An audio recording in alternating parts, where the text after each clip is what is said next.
Mag-umpisa na tayo sa ating mensahe. Ito po yung title ng ating mensahe. Ayan, ano ho. Defended and acquitted. Ayan, ano. May tanong po ako sa inyo. Sino na ho rito yung nakaranas mabarangay? Ayan. No, ba't natatawa ho kayo? Nang barangay o nagpabarangay. Ayan. O binarangay. O ayan, ano. Ako ho, alam niyo, hindi man tayo nakaranas na humarap sa isang tribunal. Pero listen to this, ano ho. Lahat naman tayo, meron tayong mga accusation sa buhay natin eh. Tama ho ba? Lahat tayo, may mga kanya-kanyang mga tao na nag-aakusa sa atin. Yan, pangit ugali niyan. Yan, madamot yan. Yan, naku po, demonyo yan. Yung mga ganun. Naririnig niyo ba ho yun? Minsan may mga tao na inaakusahan ho tayo. Ano ho? Hindi man tayo inakusahan sa barangay, sa korte, o sa kung ano-anong tribunal, pero a lot of people are accusing us. At alam niyo po ba, na hindi lang ibang tao o kapwa-tao natin na nag-aakusa. Kung minsan sa sarili natin may nag-aakusa, pagkatahimik na lang tayo. Alam niyo ba kung sino yon? Yung demonyo. Hindi ka mabuti. Ayan. Hindi ka karapat dapat mag-church. Ayan. Anong ginagawa mo linggong-linggo? Anong ginagawa mo dyan? Nagbabanal-banalang ka? Meron tayong mga accusations na naririnig na kung minsan tumatagos sa puso natin, na kung minsan iniinda natin. Ano po? Ako ho, nakaranas ako na maakusahan, pero ito naman, totoo talaga ho ito, no? Nung ako'y high school, nadala po ako sa office, ayan, kasi ho, may kaso ako, ayan, ano ho, nanuntok ako ng kaklase nung araw, ano ho.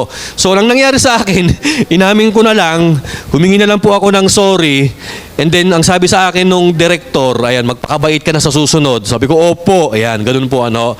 So, eto, tingnan po natin ito, no. Dito sa kwento natin ngayon, sa John 8:1 hanggang 11, makikita natin yung isang kwento ng isang babae na nahuli na may ginagawang kababalaghan, actually adultery yung kanyang ginagawa, pero ang ginawa ng ating Panginoon, she was defended and acquitted by Christ. Ano po? Basahin po muna natin yung John 8:1 to 11. Ito po ang sabi, "But Jesus went to the Mount of Olives." Ano ginagawa niya? Sa verse 2, ito po ang sabi, "At doon, He appeared again in the temple court." So nandun siya sa mga templo na kung saan nandun yung mga tao at umupo siya upang magturo. Ayan. Pagdating sa verse 3, ito ang sabi, "The teachers of the law and the Pharisees." Tandaan po ninyo, no? Dalawang uri o grupo ng tao ay nagdala. Yung teachers of the law, ibig sabihin mga abogado, mga professional, mga may alam sa batas, at yung mga Pharisees, ang ibig sabihin yan, mga religious leaders. So biruin nyo, no, mga lawyers and religious leaders, yung may alam sa batas at yung may alam sa spirituality. Ano yung dala-dala nila? They brought in a woman caught in adultery. Ayan, may dala-dala silang babae na huling-huli sa akto ng pangangalunya. Ano po? So ang ginawa nila, they made her stand before the group. Biruin mo si Jesus Christ, nagtuturo, nagle-lecture, nakapaligid yung mga tao. Dumating yung mga teachers, yung mga abogado at yung mga Pariseo, yung mga religious leaders, may dala-dala silang babaeng half naked. Ayan, siguro nakatapis lang, nakaganyan, ayan, siguro yung ang makeup niya nakakalat pa, ang buhok niya nakabuhaghag pa. Hiyang-hiya yung babae at nilagay nila sa gitna ng pagtuturo ng ating Panginoon. Could you imagine ganito, no? Parang ako nagpipris ako ngayon. Mamaya may pumasok na mga abogado at mga pari dyan. Ayan, may dala-dala silang babaeng na halos nakahubad. Ayan. Ano yung experience natin kapag gano'n? Ayan, kunyari ganyan, pagpasok. Ay, si Jenny pala. Ayan, kunyari ganyan. Ayan. Di ba magugulat ho tayo at talagang masyasyak tayo. So ang sabi, they made her stand before the group. Pagdating sa verse 4, and said to Jesus, nagtanong yung mga abogado at yung mga Pharisees, "This woman was caught in the act of adultery." Itong babaeng ito, kitang-kita namin, huling-huli, meron siyang ginagawang kababalaghan. Ang problema ito po, pag ang isang babae caught in adultery, kailangan may lalaki. Ba't wala ang guy? Ayan. Alam niyo ang explanation dito, baka malamang itong babae na frame up. Na-frame up siya, gagamitin siya upang ipang topic o ipang dilema kay Jesus Christ. Ano po? So itong babaeng ito, Panginoon, nahuli namin sa akto ng pangangalun niya. Ayan. Sa verse 5, ano yung kanilang tanong? Ayan, ano? Sa batas ni Moises, ang utos dito sa babaeng ito, ayan ano, in the law, Moses commanded us to stone such women. Sa batas ni Moses, ang ano dito, ang gagawin natin dito, pagbabatuhin hanggang siya ay mamatay. Ang sabi ng mga teachers of the law, tsaka yung mga Pharisees, ngayon, ano naman ang masasabi mo? Jesus. Ayan. Pagdating sa verse 6, anong ginawa ng Panginoon? Ito, in-explain ni John kung bakit nila ginawa ito. They were using this question as a trap in order to have a basis for accusing him. But Jesus bent down. Sa King James Version, stooped down. Umupo si Lord, ayan, and started to write on the ground with his finger. Alam niyo, church, kung tutuusin, obvious naman para kay Lord na frame up nila itong babae para gamitin sa kanya, para magtanong sa kanya. Kasi kapag sinabi ng Panginoon na, sige, batuhin ninyo, yan ang tama, nakalagay sa batas ni Moises, kapag ka nagbigay si Lord ng ganong pananalaysay o opinion, actually malalagot si Lord sa Roman Empire. Kasi walang karapatan ang mga Hudyo na mag-execute ng penalty sa kapwa nila tao. Kaya nga nung pinako si Lord, ang nagpako, di ba, Roman Empire, gumawa lang ng issue yung mga Hudyo para mapako si Lord. Ano? So pag sinabi ng Panginoon, sige, batuhin nyo, lagot si Lord sa Roman Empire. Pero pag sinabi naman ng Panginoon, huwag nyong batuhin, kawawa naman, magagalit naman ang mga religious people. Kasi huli-huli nga. So kung titignan natin, yung babae at saka si Jesus Christ, walang lusot sa gusot. Tama mo ba? Walang lusot sa gusot. Yung babae, listen to this, hindi niya pwedeng itanggi. Huling-huli nga eh. Hindi siya pwedeng tumakbo. Hawak-hawak siya. Daming tao nakapaligid sa kanya eh. Kaya na siya pwedeng humingi ng tulong. Wala siyang abogado. Eh ang problema, nagkamali ka nga eh. Pero the good thing about this woman, dinala siya kay Lord. Si Lord naman, nasa state of dilemma rin. Actually, the best thing that Jesus should do during this time, alam niyo po kung ano, pwede nang sabihin yung palaging palusot ng mga politikong nahuhuli pagka gumagawa ng kalokohan. Pwede po ba akong manahimik? I want to invoke my right against self-incrimination. Pwede siyang gumanon eh. Manahimik na lang ako kasi self-incrimination pag nagsalita ako. Pero hindi ginawa ng Panginoon. Hindi siya nanahimik. Bagamat nung una, nanahimik siya, yumuko siya, and then he writes something, pero meron siyang sinabi. Ano po? Kasi kaya siya nagsalita, kaya niya binigay yung kanyang side, kaya siya nagbigay ng opinion, it is not para lang makaligtas siya eh. Hindi eh. Para mailigtas niya yung babae at para maipakita niya na ang biyaya ng Panginoon nagkayang mag-defend at kayang mag-acquit sa isang kawawang sinner. Ano po? Sa verse 6, ito po ang kanyang sabi, no? When they kept on questioning him, so, siguro si Jesus Christ nagsusulat, kinukulit, oy, ano Lord? Ano na? Tumayo ulit ang Panginoon at ang sabi, kung sino man sa inyo ang walang kasalanan, siya na yung unang-unang bumato. Ikaw na yung bagbuhay naman, Sige, tirahin mo na, sabi ng Panginoon. Ano kayang ginawa? Pagdating sa verse 8, basahin natin. Again, he stooped down. Ayan, ginamit na po sa NIV yung salitang stoop down. Yumuko ulit, umupo, at nagsulat ulit sa lupa yung ating Panginoon. Pagdating sa verse 9, at this, yung mga nakapakinig doon, those who heard began to go away, one at a time. Biro mo, nag-alisan yung mga tao. Alam niyo po ba kung bakit? They have realized na hindi pala sila karapat-dapat mag-execute ng hatol. They realize na mismong sila guilty rin ng mga kasalanan.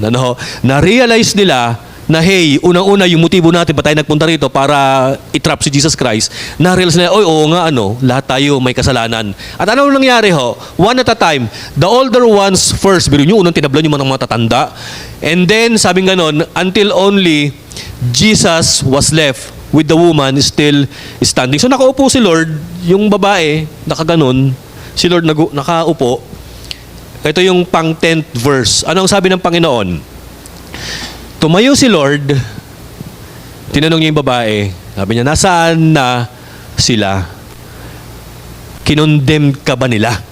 Sinaktan ka ba nila? Ano na nangyari? Sabi ng Panginoon. Pagdating sa verse 11, Ang sabi ng babae, wala po eh. She said, ano yung sabi ng Panginoon? Then neither do I condemn you. Hindi rin kita itatakwil o ikokondena. Jesus declared, humayo ka at iwanan mo na yung buhay ng kasalanan. Sa King James Translation, go and sin no more. Ano po? Alam niyo po dito po sa kwento, balik tayo dun sa outline, ano po? Ano kaya yung mga dahilan kung bakit si Lord, pakiflash nga siya nun, ano kaya yung dahilan kung bakit si Lord nagsulat sa lupa? Ano? May naisip ako ito eh, may 4 na bagay eh. Number 1 ito, to gain some time. Siguro kasi, alam niyo yung ginawa kay Lord, ambush interview eh. Paano yung sabihin ng ambush interview? Bigla ang dumating, tapos tinanong ka ng isang tanong na mahirap.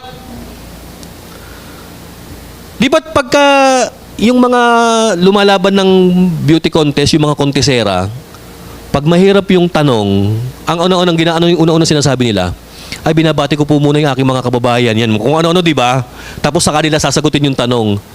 Alam nyo, habang bumabati sila, nag-iisip na sila nung sagot dun sa tanong. Tama po ba? Ganon din si Lord. Siguro kaya siya sa lupa, parang, makapag-isip-isip kung ano yung kanyang sasabihin doon sa tanong. Minsan yung anak ko, ganyan eh. Nagpa-practice kami ng math. Sabi ko, 5 times 5. Si Jaina, 5 times 5, 5 times... Hindi, sagot agad. Sabi ko, 5 times 5. Natataranta lalo eh. 20. Hindi, 25. Gumaganon ako eh. 7 times 7. 7 times 7. 7, gumaganon siya. Natataranta siya. She is trying to gain some time para masagot niya yung tanong ko. O di ba't ganon din ho tayo? Ano? At kung minsan pagka nag-i-exam tayo, ano ginagawa natin pag sumasagot tayo sa exam natin? Di ba't kung minsan gumaganon-ganon tayo? Kung minsan tinutok-tok mo yung ulo mo ng lapis, kung minsan kinakagat mo yung lapis, kung minsan lumilingon-lingon ka, baka may biglang magpakopya. You are trying to gain some time. Si Jesus Christ, ganun din. Pangalawang dahilan siguro kung bakit siya nagsulat, ito po, to cool down the issue. Kasi masyadong tensyonado na eh. Masyadong galit yung mga tao eh. Masyadong maligalig yung mga tao eh. Masyadong mataas na yung boses nila eh. Kung ang sabi ng Panginoon, sandali lang, relax lang. Chillax lang, masyado nang mainit. Nagba-Bible study ako, ang gulo-gulo nyo. Parang yun ang gusto sabihin nito ng Panginoon. Relax lang kayo, sasagutin ko rin kayo. Ayan, ano po.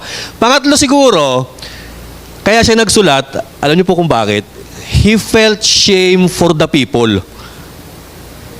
Alam niyo, ang nakakahiya, sa totoo lang, dito sa puntong ito, hindi yung babae. Alam niyo kung sino nakakahiya? Yung mga nag-aakusa. Ang iingay, talak ng talak, kinakaladkad yung babae, binubuli yung babae. Di ba't makakita niyo kung minsan yung mga nagro-road rage? Ayan.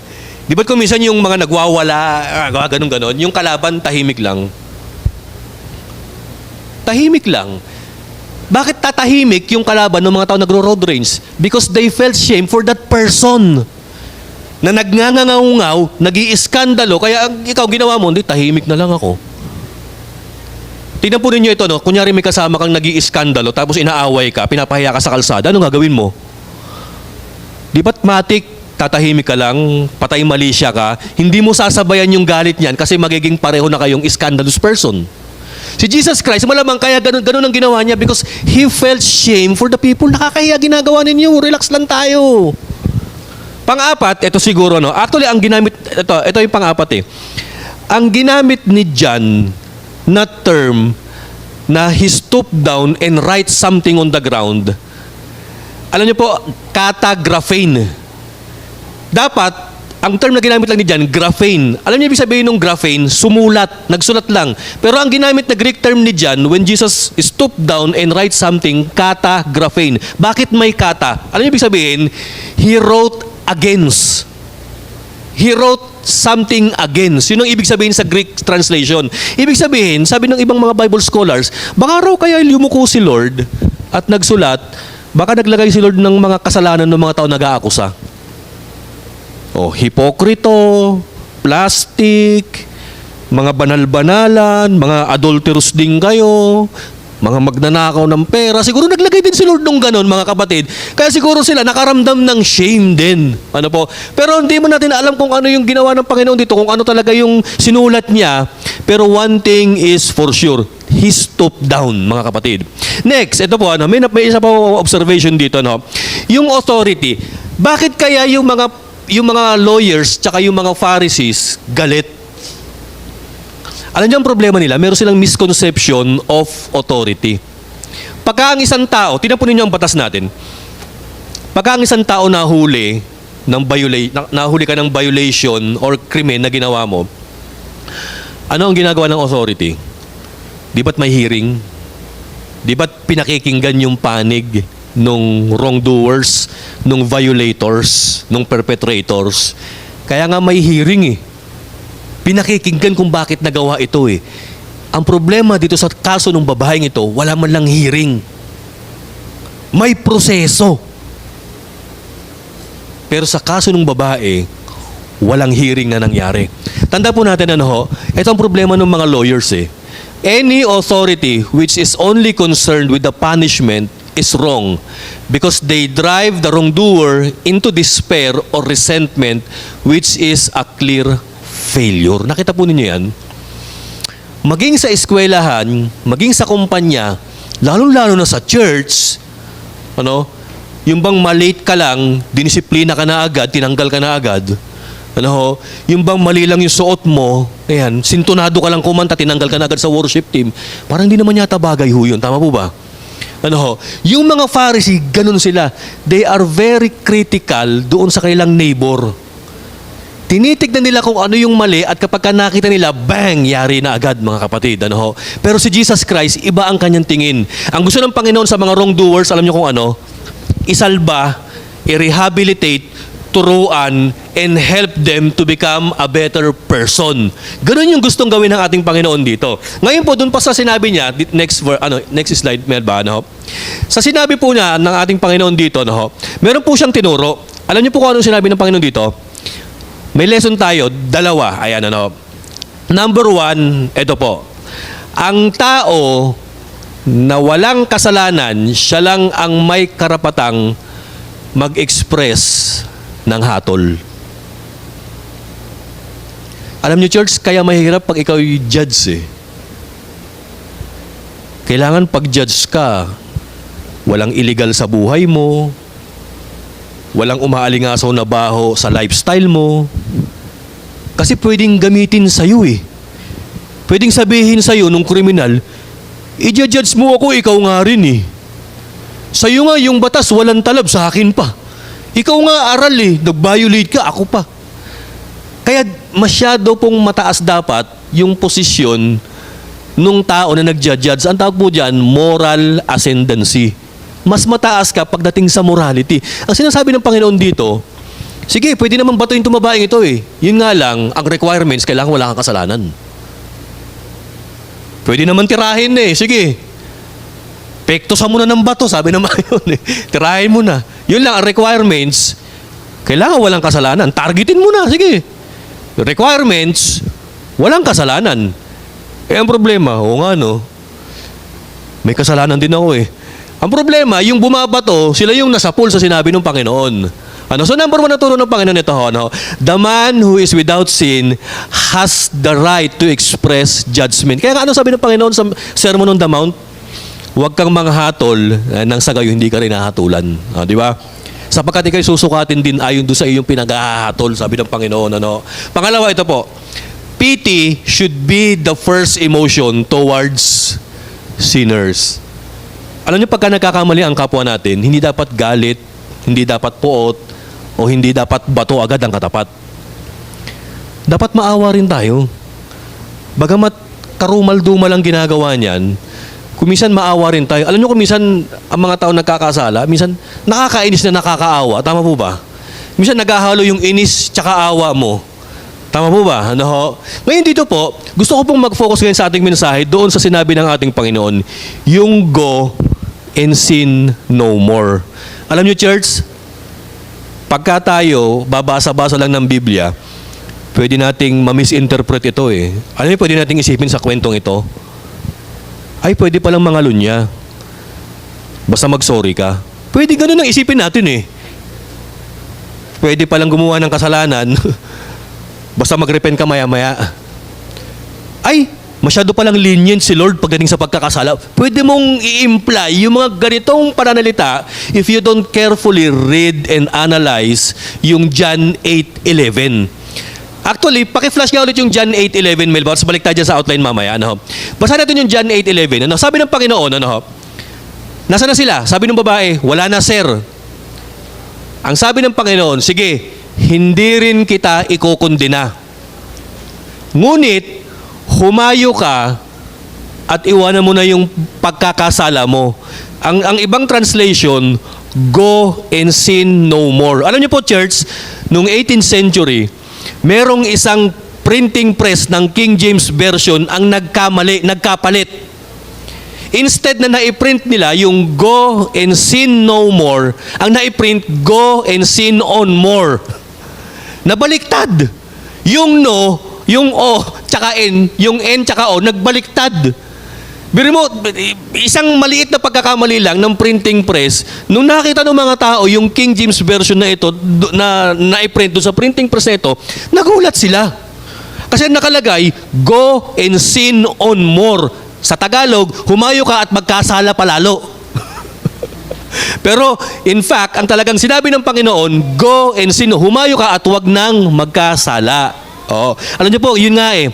Ito yung danger dito po sa John 8:11. If we don't carefully understand this verse, pwede nating i-imply na, hey, parang si Jesus Christ napaka-lenient yata sa pagkakasala. Hey, parang si Jesus Christ parang nagbibigay pa ng lisensya sa pagkakasala. Pwede nating maisip na ganun yan, mga kapatid. Pero ngayon, isa-isahin natin kung ano yung ibig sabihin nito. Balik tayo sa kabila. Actually, kung i-translate natin sa mas mababaw pang salin, yung sinabi ng Panginoon doon sa John 8:11, it is as if Jesus is telling to the woman, ito, ganito po, I'm not going to pass judgment now. Ayan, hindi mo na kita hahatulan ngayon. Go and prove that you can do better. You have sinned, but go and sin no more. Okay. Ano kaya ang ibig sabihin yan? Alam niyo po, dito po sa sinabi ng Panginoon na go and sin no more, merong 5 bagay na nais ituro sa ating Panginoon right now. Number 1, ito po. Nung sinabi ng Panginoon sa babae na go and sin no more, Jesus gave the woman a second chance. Tama po ba? Yung salitang go, humayo ka. Ibig sabihin kasi ng go, makakalaya ka pa, makakapamuhay ka pa, makakamove on ka pa. Go! Alam nyo, ito yung ayaw ng mga Pariseo during that time eh. Yung babae, kailangan wag nang lalabas ng buhay. But Jesus Christ, on the other hand, on the contrary, gave her another chance. Nung sinabi niyang humayo ka at huwag nang magkasala. Actually, hindi lang second chance ang binibigay ng Panginoon. Third chance, fourth chance, and so on. Maraming chance kasi si Jesus Christ, He is a God of chances. Na sa kabila ng pagkakamali ng isang tao, willing magpasensya ang Panginoon, willing magbigay ng bagong pag-asa, willing magbigay ng kapatawaran, willing magbigay ng encouragement para tayo makapag-move on. Ang nakakalungkot, kung minsan, kung sino pa yung walang karapatang humatol, sila yung ayaw magbigay ng second chance. At kung sino yung may karapatang humatol na si Jesus Christ, siya pa yung willing magbigay ng second chance. Alam niyo, isa pang lesson dito, nakita ko, mas malupit pa ang tao kaysa Diyos. Alam niyo ba kung bakit? Kitang-kita sa istorya eh. Ang tao gusto na agad pukulin yung babae eh. Pero ang Diyos, sandali lang. Let's give her a second chance. Tama po ba? Nakita niyo to, church? Mas malupit pa kung minsan ang tao kaysa Diyos, mga kapatid. Samantalang si Lord, meron siyang karapatan na maging malupit sa atin kasi hindi naman tayo karapat dapat, but because of grace, alam niyo, parang pinigil ng Panginoon yung judgment sa atin at inire-rehabilitate niya tayo, and He believes in us that someday we can become a better person. So Jesus Christ gave this woman, number 1, a second chance. Pangalap phrase, Jesus, listen to this, Jesus was interested not only in what a person had been, but also in what a person could be. Nakita po ninyo yan, mga kapatid. Si Jesus Christ, hindi lang siya interesado dun sa nakaraan ng babae. interesado rin siya doon sa potensyal na pagbabago na pwedeng mangyari doon sa babae. Dapat ganun din tayo eh. Pagdating doon sa mga kapwa natin nagkakamali, wag lang natin putaktihin, wag lang natin pulutanin yung nakaraan nila. Tama mo ba? Actually, kung may nakaraan yan, maganda pakinggan din natin. Maganda i-deal din yung nakaraan, pero maganda magbigay tayo ng second chance doon sa mga nagkakamali sa atin. Kasi baka mamaya may potential na magbago ito eh. No? So Jesus Christ was interested not only in what a person had been, but also in what a person could be. Ayan. Tingnan mo nga yung katabi mo. Ayan. Marami pang mababago sa atin, sabihin mo. Ayan. Marami pang magbabago, marami pang mag-i-improve dyan. Oh, no? Pangalawang bagay, and because of the second chance of Jesus Christ, marami pang mababago sa atin. Ito, Jesus showed her pity. Ano yung pity sa ibang term? Mercy. Sa Tagalog, habag. Kinaawaan siya ng Panginoon. Ano ang kaawa-awa sa sitwasyon ng babae? Alam niyo kung ano tingin ko sa babae during this time? Bulate. Bakit ko sasabing bulate? Para siyang bulate na inilagay sa sima para ipain at kagatin ni Jesus Christ yung issue niya. At pagka kinagat ni Jesus Christ yung issue ng babae, huli ka, Lord.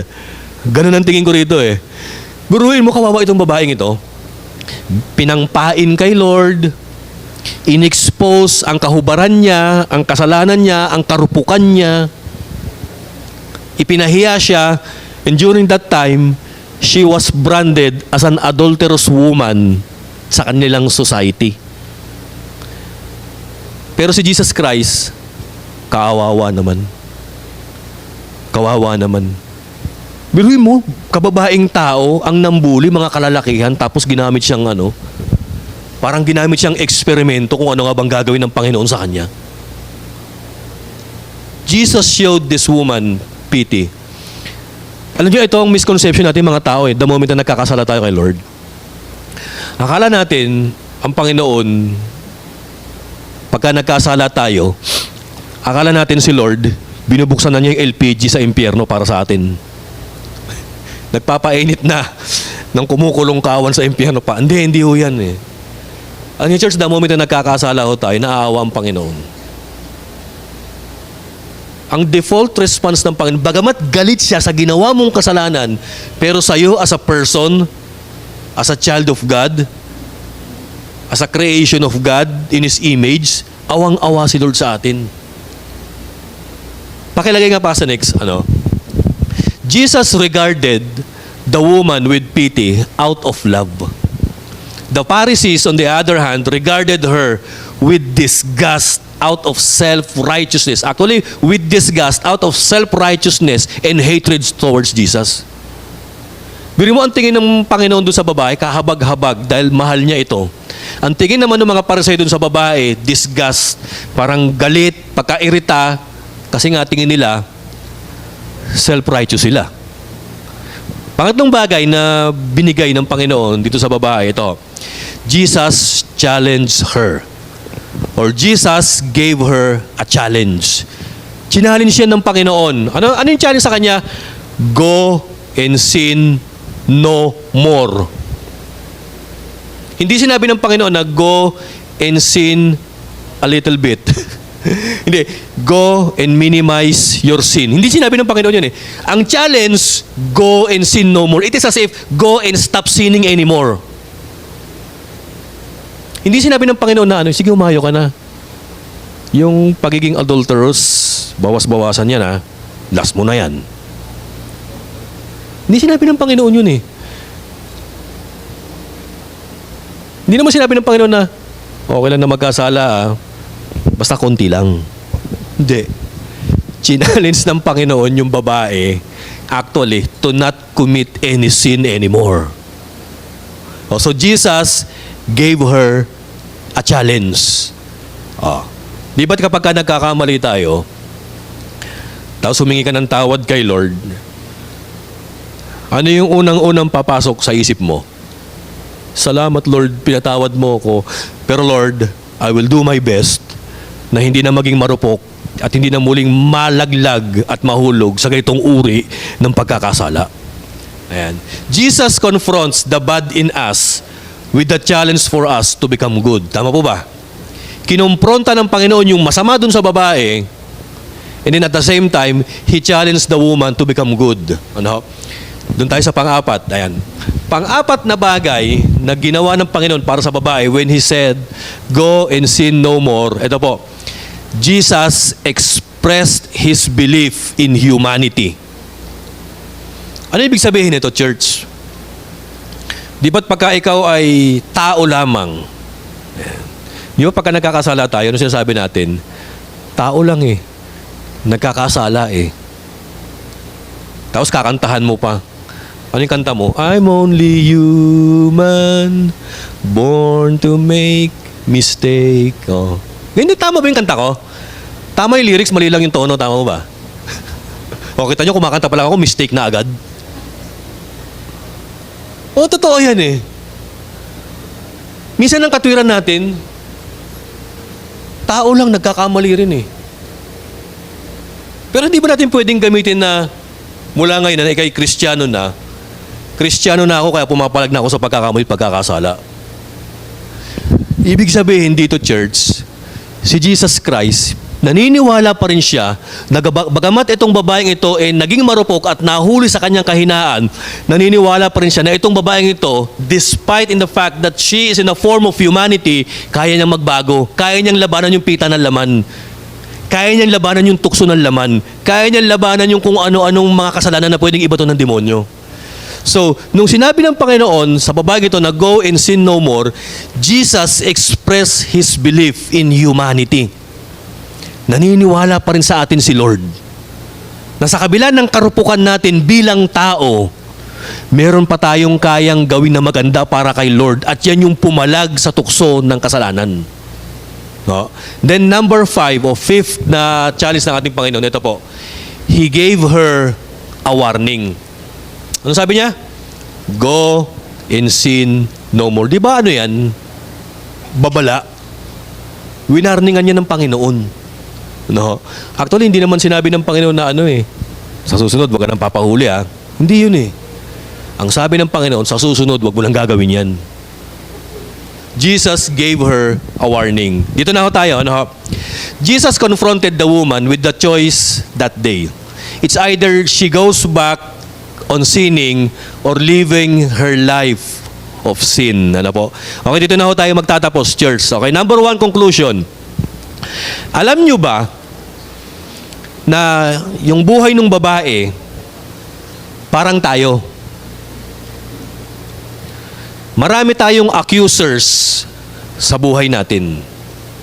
Actually, hindi lang accusers sa buhay natin eh. Marami tayong accusers, abusers, and users sa buhay natin.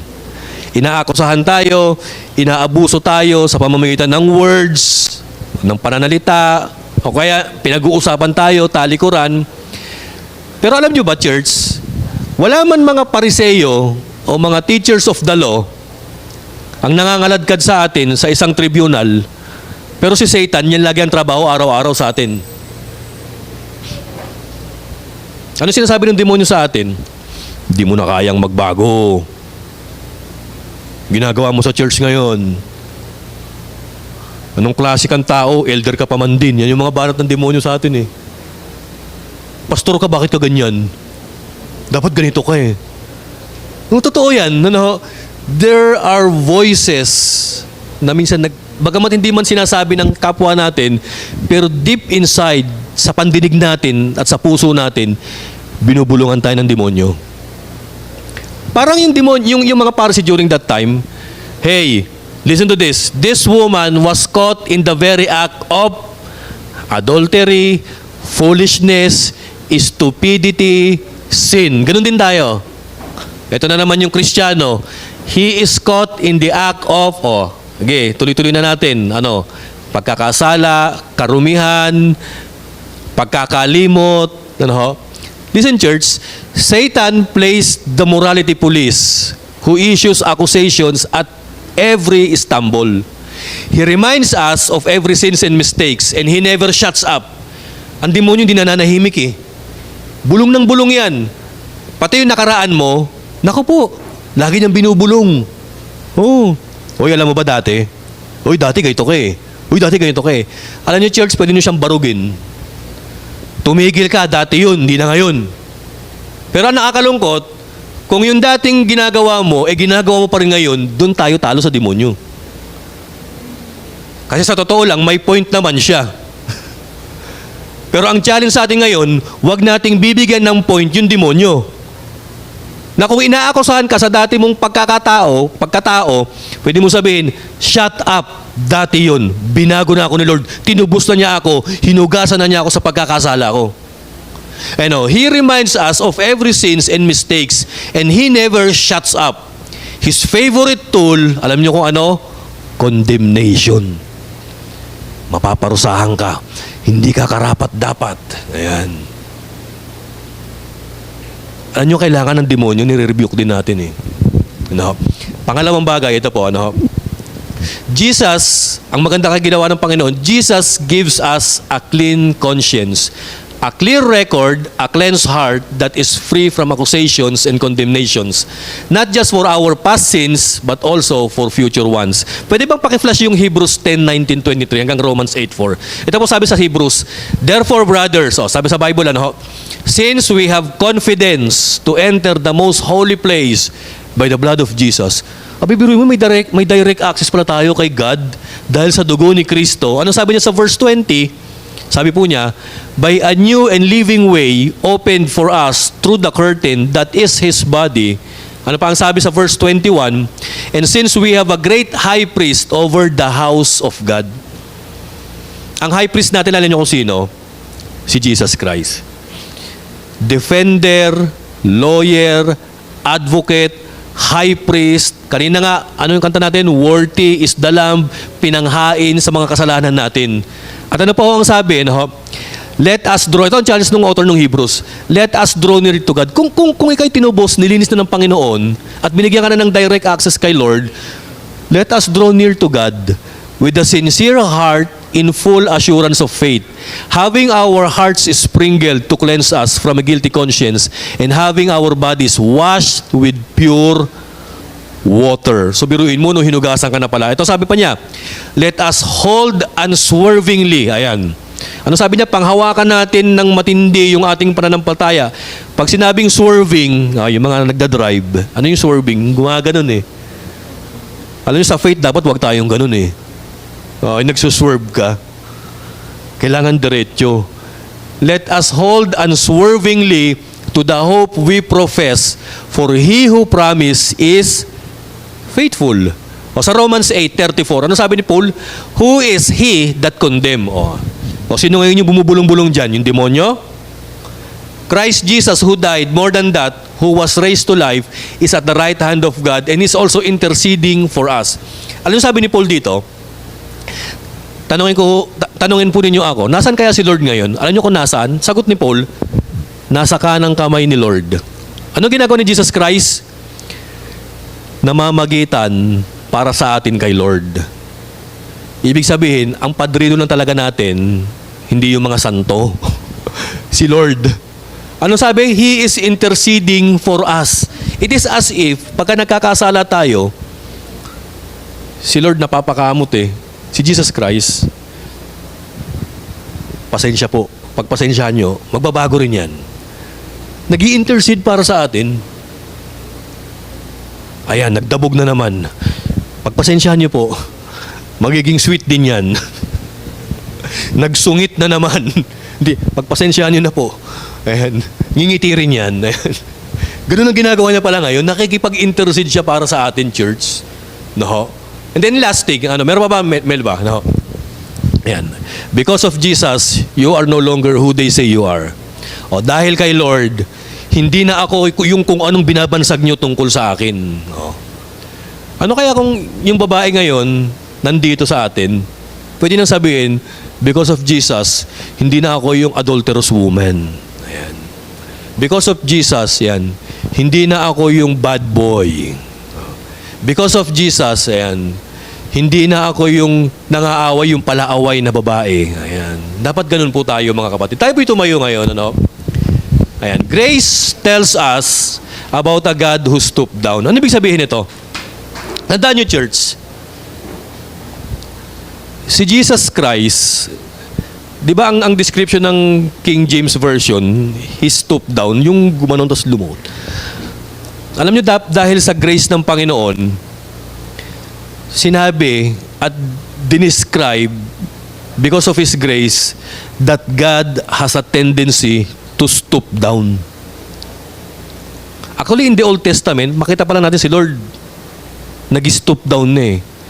He stooped down when He formed Adam. He stooped down nung gumawa siya ng lupa para i-create ang tao. Nag-stoop down na agad ang Panginoon. Sa New Testament, nung nagkatawang tao ang Diyos sa katauhan ni Jesus Christ, nag-stoop down ang Panginoon. Listen to this. Jesus Christ stooped down nung siya'y sinalubong ng mga bata para ipatong sa kanila yung kamay ni Lord. Mga bata maliliit eh. Nag-stoop down yung ating Panginoon. Nag-stoop down siya. Nag-stoop down din yung Panginoon nung gumawa siya ng clay sa lupa para ipampahid dun sa bulag na lalaki. He stooped down. Nung lumulubog si Peter doon sa tubig, dahil naglakad siya sa ibabaw ng tubig, challenge niya si Lord. Ano ginawa ng Panginoon? Inabot niya si Peter eh. Act of stooping down. Nakita niyo si God, meron siyang tendency na bumaba.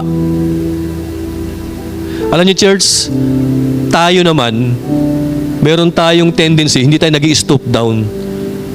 Dapain tayo. Sa totoo lang, church, masakit man tong term na to, lampa po tayo spiritually. Pag sinabing lampa, flat-footed. Lagi tayo nagdadapa, lagi tayo nagkakamali, nagiging marupok tayo. Kuminsan nakakasakit tayo ng kapwa natin. Kuminsan nasasaktan natin yung puso ng Panginoon dahil sa pagkakasala natin.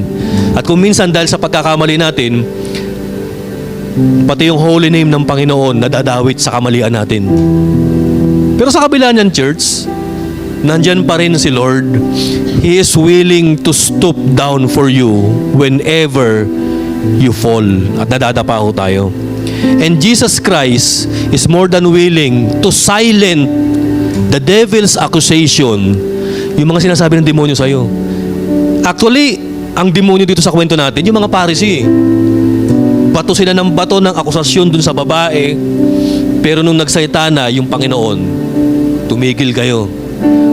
Tumigil sila. And then nung tumigil sila, He gave that woman a challenge na mag-move on at magbagong buhay. Sino ho dito ngayon yung gustong tumanggap kay Jesus Christ bilang kanyang tagapagligtas? Kapatid, grabe na ang pag-stoop down ni Lord para sa'yo. Ano pa ba ang gagawin ng Panginoon para patunayan niya yung kanyang pag-ibig sa'yo? Tandaan mo, kapatid, yung grace ng Panginoon, humahabol-habol sa'yo. Nag-stoop down na nga siya sa'yo eh. Paki-flash nga yung lyrics nung kanta, Mel ba? Yung sabi dun sa Worthy is the Lamb. Yung thank you for the cross. Sige, umpisahan ho natin ano. Itong awit na to, bagay na bagay dito sa dun sa kante. Thank you for the cross, Lord. Ano pa sabi niya? Thank you for the price you paid. Binayaran niya. Ito matindi. Bearing all my sin and shame. In love you came. Grabe, bearing all my sin and shame eh. Ibig sabihin, nung napako si Lord doon sa krus ng Kalbaryo, yung lahat ng kahihiyan natin, kasama yung kahihiyan ng babae, dinala ng Panginoon sa krus. Kasi nung napako si Lord sa krus, nakahubad siya eh. Bearing all my sin and shame, and love you gave, and gave, amazing grace. Thank you for this love, Lord. Sige pa. Sabi pa niyan ganyan, thank you for the nail-pierced hand. Tapos, wash me, anong karugtong, Mel ba? Wash me in your cleansing flow, now all I know. Ano sabi niya? Your forgiveness and embrace. Worthy is the Lamb seated on the throne. Tapos, ito yung gusto kong part eh. Yung the darling of heaven has been crucified. Paki-flash nga yun, The darling of heaven crucified. Grabe ka pala, kapatid. yung darling of heaven ang ipinambayad para sa atin, para sa iyo. Ang binigay ni Lord, heaven's finest in exchange for our worst.